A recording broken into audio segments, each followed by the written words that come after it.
Ол бала тәрбиесі.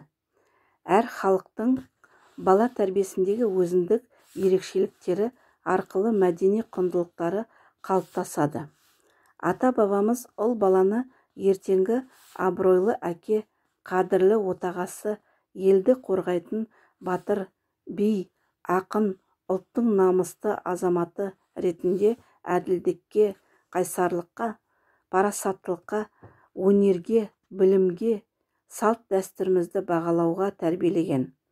Ол бала қазақта шаңырақ иесі, ата-ананың өмірін жалғастырушы болып саналады. Қазақ отбасының ерекшелігі жас кішісінің үлкеніне сен деп сөйлемеу, алдын кесіп өтпеу, үлкен тұрып кішінің, әке тұрып ұлдың, шеше тұрып қыздың орынсыз сөйлемеуде. Қазақ отбасындағы үлкенді құрметтеу қағидасы жауапкершілік, адамгершілік сезімдерін туғызады. Дұрыс бағытқа бағдарлау көп жағдайда абыройлы әкеге, үлгілі отағасына, қадірлі ағаларына байланысты. Халқымыз ол бала тәрбиесіне ерекше көңіл бөлген. Қай халықта болмасын, ол бала тәрбиесі әке меншігінде. Ата көрген оқ жанар, шеше көрген тон пішер деп отырып, қазақта отбасында әкелер өзінің білетін бар өнерін ұлдарына үйретіп, оларды шопан, жылқышы, мерген, аңшы, қолөнер шебері, әнші, күйші, яғни 8 қырлы, бір сырлы жігіт етіп тәрбиелеген. Бала ес білгеннен бастап оның құлағына сен ертең шаңырақ иесісің, болашақ әкесісің, арқа сүйер жарсың, отбасының асыраушысың, сондықтан жаманнан жирен, жақсыдан үйрен деген сөздерді құйып отырған. Халқымыз ер баланы 12-15 жасынан бастап, оның алдында өмірдің дайындаған талай қиын қыстау шақтары мен қуанышты сәттері бар екендігін ескерге отырып, аты аталған жігіттен аты аталған төбе артық деп намыстандыратын. Айтсаң, үйде туып, жүзде өлетін жігіттерді айт деп жігерлендіретін. Өнерлі жігіт өрге озар, өнерсіз жігіт жер соғар деп қанаттандыратын. Ерді намыс өлтіреді, қоянды қамыс өлтіреді. Ерлік білекте емес жүректе деп қуаттандыратын. Ақыл жастан, асыл тастан деп сеніміне дем беретін. Қазақтың ұлы ойшыл ғұламаның бірі Баласағұн өзінің құтты білік дастанын да балаға тәрбиені отбасында бер, ақ маңдайлы ұл қыз туса үйіңде өсір, бөтен жерде қалдырма деп келер ұрпаққа өсиет ете отырып, баланы жас кезінен білім мен өнерге, еңбекке баулу арқылы жаны мен тәні сабақтас жетілген парасатты ұрпақ өсіретінімізді атап көрсеткен. Ата-анасын аялай құрметтей білген баладан жақсы азамат шығады. Әкесін аман сақтап қалу үшін жанын қиған ұлдың өлімі ең бақытты өлім болып табылады деген Баласағұнның ұстазнамалық тұжырымдамасында осындай керемет ойлар жатыр. Шығыстың басқа ұлт өкілдерінің отбасындағы сияқты қазақта дүниеге ұл келсе тұқымымызды жалғасы, шаңырақ иесі туды деп ұлан асыр той жасап күні бүгінге дейін сақталған. Дүниеге ұл әкелу әсіресе әке үшін зор бақыт, үлкен мақтаныш. Қазақта бір кісі қайтыс болса, артында қалған баласы бар ма еді деген сауал болыпты. Бар деген жауап естісе, орында бар оңалар деп бата береді. Отбасындағы ер баланың өз орны бар. Мысалы, тұңғыш ұл кейінгі іні қарындасының қамқоршысы, ата-анасының көмекшісі. Оған ағасы бардың жағасы бар деп арқа сүйенген. Кенже ұл шаңырақ иесі. Басқа балалар енші алып бөлек отау құрып жатса да, кенже ұл әке-шешесінің қолында қалады. Ұлға 30 үйден тыйым, 1000 үйден сын демекші. Ер жігітке айтылар сын көп, қойылар талап жоғары. Халықтың дәстүрлі тәрбиесінде осы баға жігіт сыны деп аталады. Қазақ халқына менің ұлым деп мақтаныш тұтар ұлының қандай болу керектігі былай суреттейді.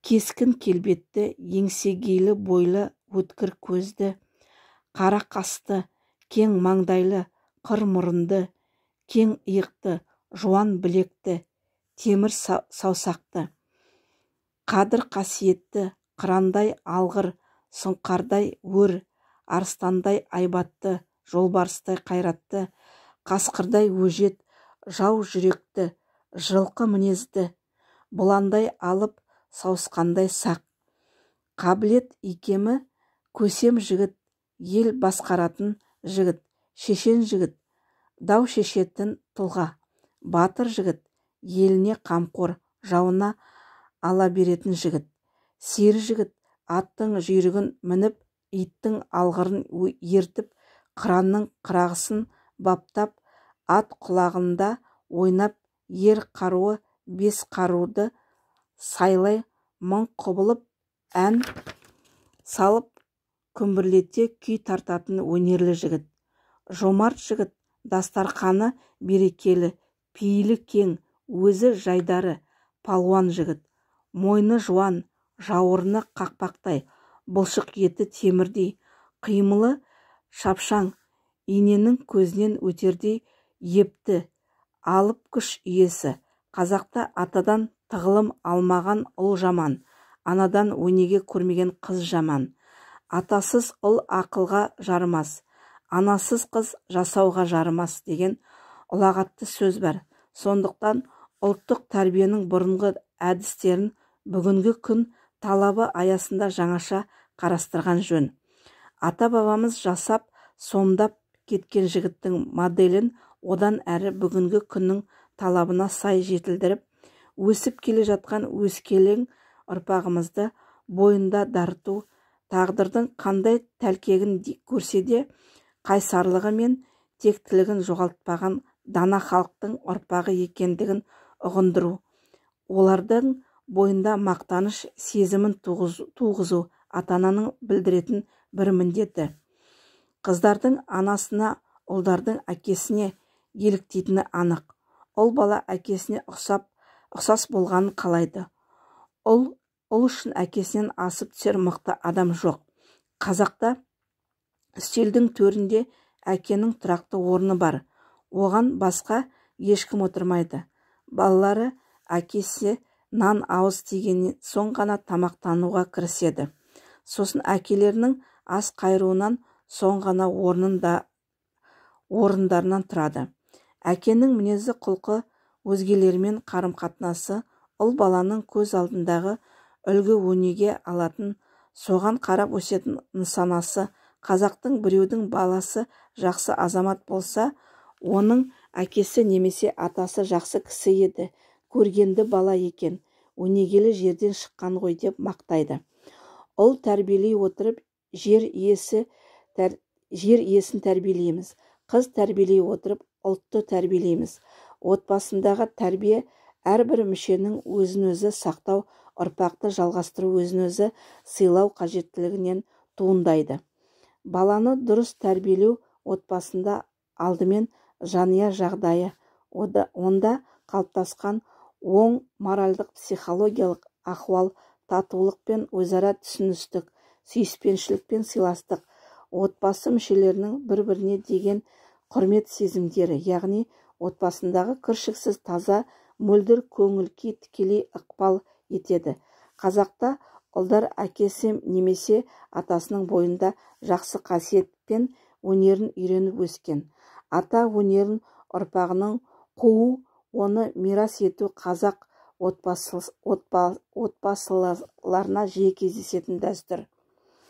Қазақ халқының әріден келе жатқан мәдениетін және білім, тәлім, тәрбие беру жүйесінің негіздерімен жан-жақты танысу бүгінгі күні басты бағдары, талабы десек те болады. Көне заманнан келе жатқан тыным түсінік, әдеп тағылымдарын ұғыну, білу және өмірге үйлесімдерін қажетке жарату. жастардың туған халқына деген құрметінің артып, өнегелік тәрбиемізді рухани түлей түсіреді даусыз. Былайша айтқанда, елінің өткен жолы мен сан қатпарлы болмыс білім ұғыны кейінгі ұрпақтардың туған халқына деген сүйіспеншілігі мен патриоттық сезімінің зор қарқынмен жетіле түсуіне жан-жақты ықпал етпек.